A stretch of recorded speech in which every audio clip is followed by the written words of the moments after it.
In the Voice of Russia World Service, welcome to another edition of the Christian Message from Moscow.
In a recent program on Russian television entitled The Pastor's Word, the head of the Foreign Relations Department of the Moscow Patriarchate, Metropolitan Kirill Gundyaev, responded to a letter of a TV viewer who sent in the following question.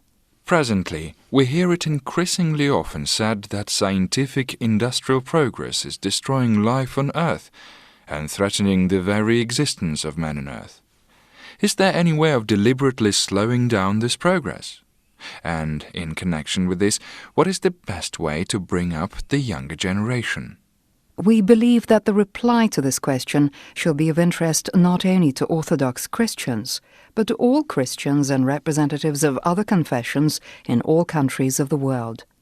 And so, this is how the question regarding scientific industrial progress was answered by Metropolitan Kirill. Еще совсем недавно, лет 20, сравнительно недавно, 20-30 лет тому назад, люди моего поколения и старше хорошо это помнят, когда в сознании людей не было никакой альтернативы научно-техническому прогрессу.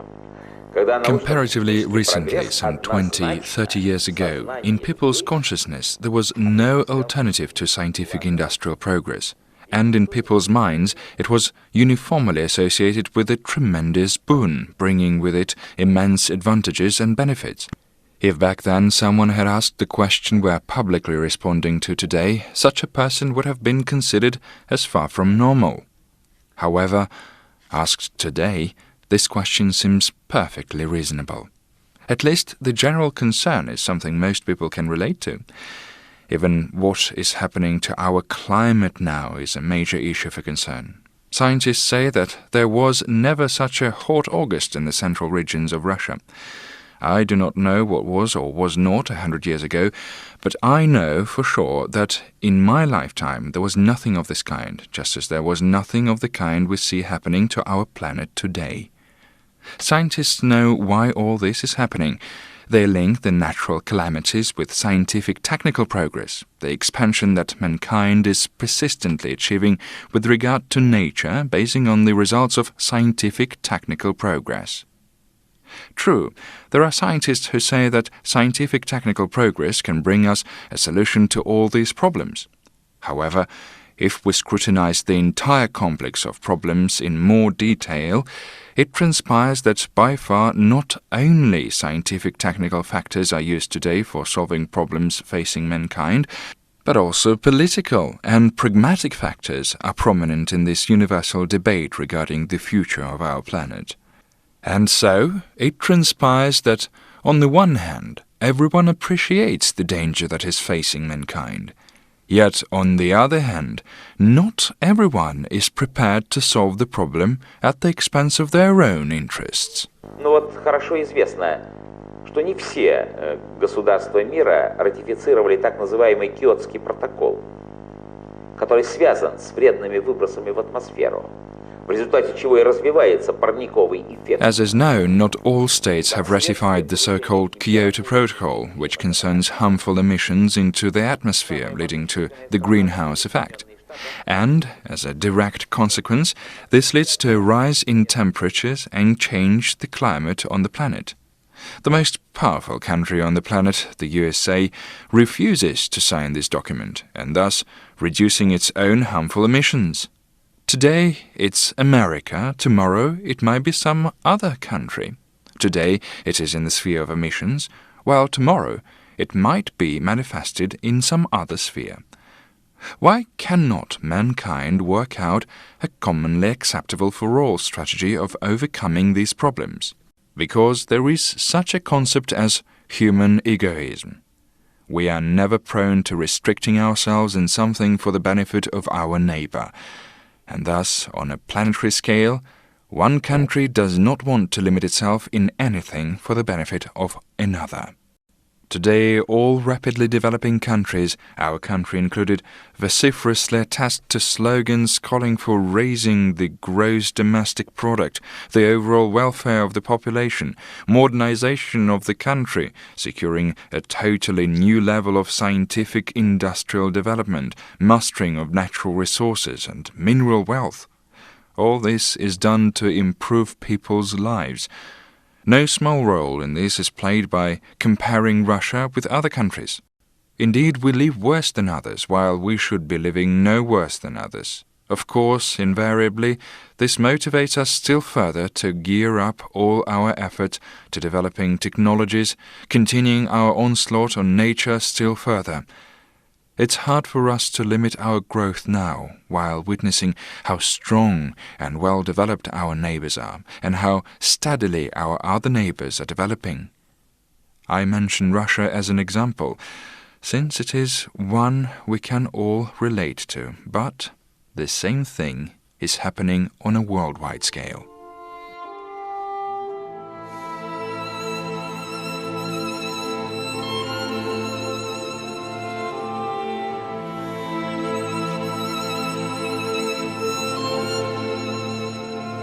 You are tuned to the weekly feature of the Voice of Russia World Service, the Christian Message from Moscow.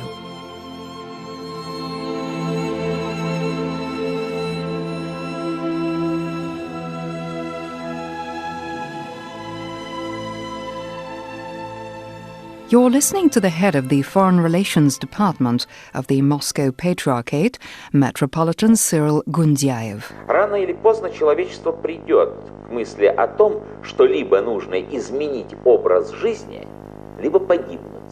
Sooner or later, mankind shall come to embrace the idea that either we alter our way of life or we perish. But how does one alter one's way of life? What road should we follow? This is the main question. An answer to this question presupposes addressing the spiritual problematics of man's life. It is quite obvious that the country's resources are not enough to ensure a consumption level for everyone equal to that of the richest countries of our planet. So this means bringing down the consumption level, first and foremost in the richest countries of the world. And what do we mean by bringing down the consumption level? Well, this means giving up a lot of things that man has grown accustomed to. Say, he is accustomed to changing his old car for a new one every 3 years. He is used to changing his entire wardrobe annually, having not 1,000 but 5, and using hundreds of times more energy on himself than they use in poorer countries. Just try telling this person that in order to save his fellow men and all of us together, he should willingly introduce certain restrictions and limitations into his life. And who or what summons man to accept these austerity rules?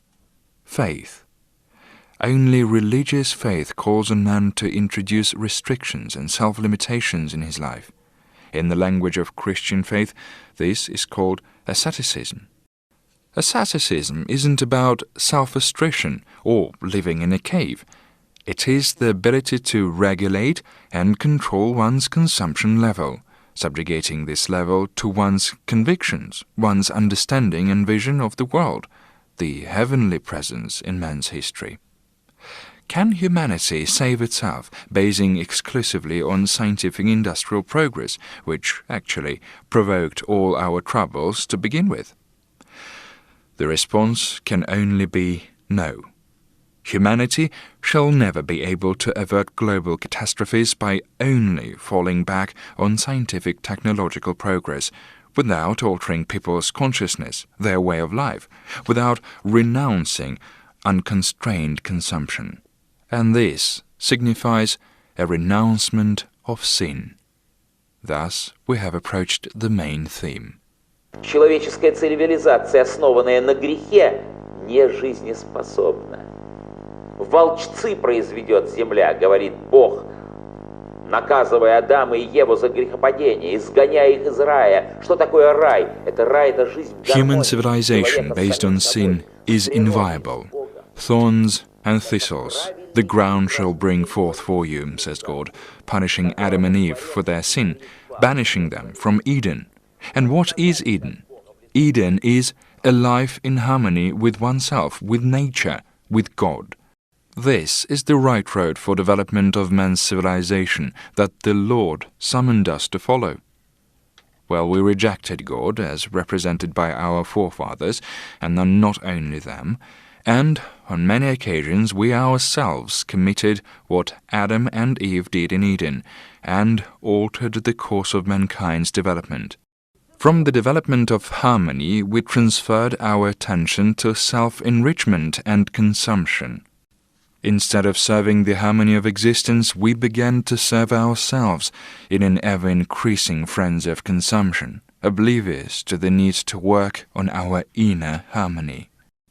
And as for scientific technological progress, well, it doesn't need to be stopped, and it's impossible to stop it, for God injected human nature with an inherent striving for perfection, and our mind evolves in line with this inner code which God gave us upon our creation.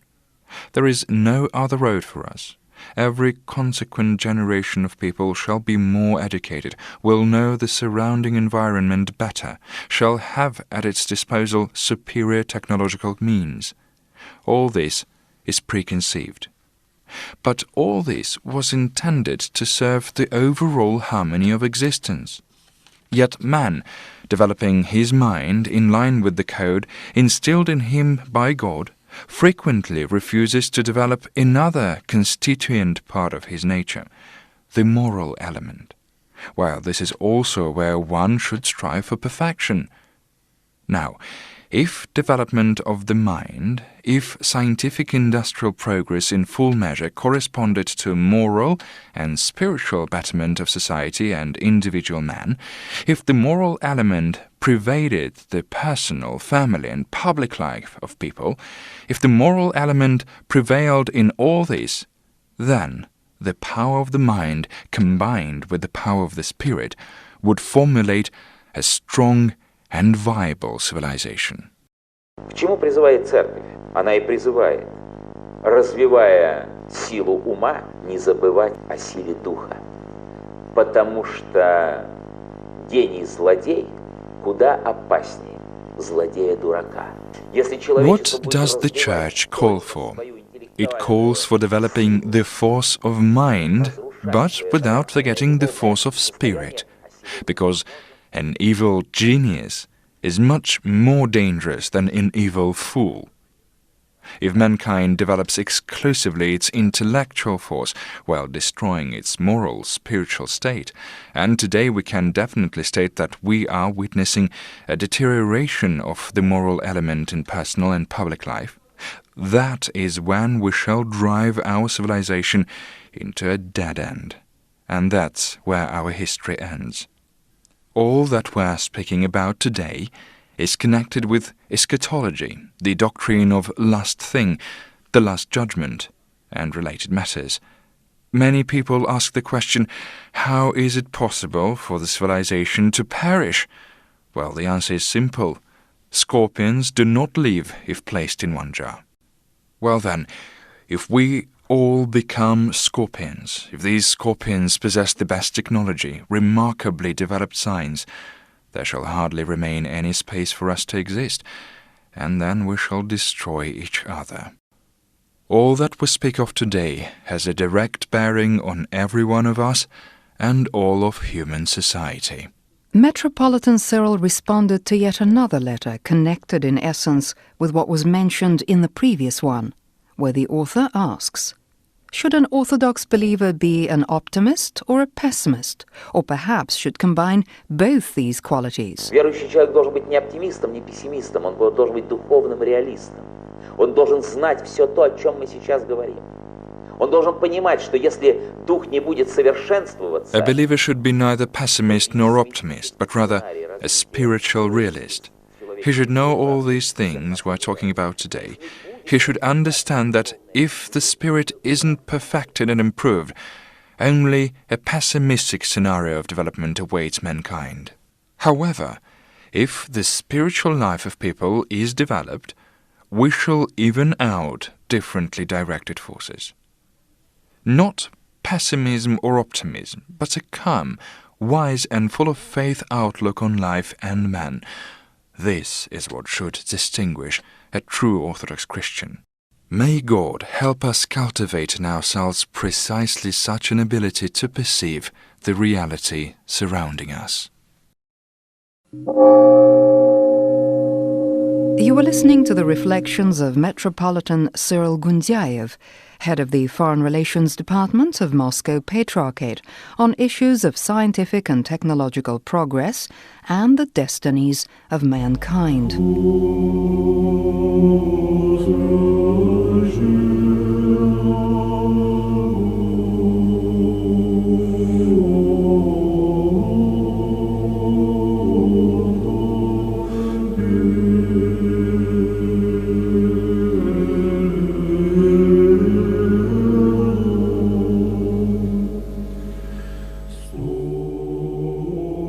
And there we end another program in the series The Christian Message from Moscow.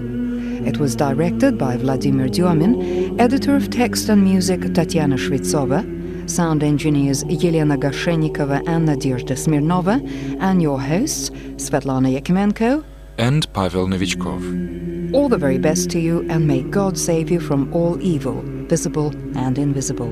We leave you with recordings of Russian Orthodox music.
Free.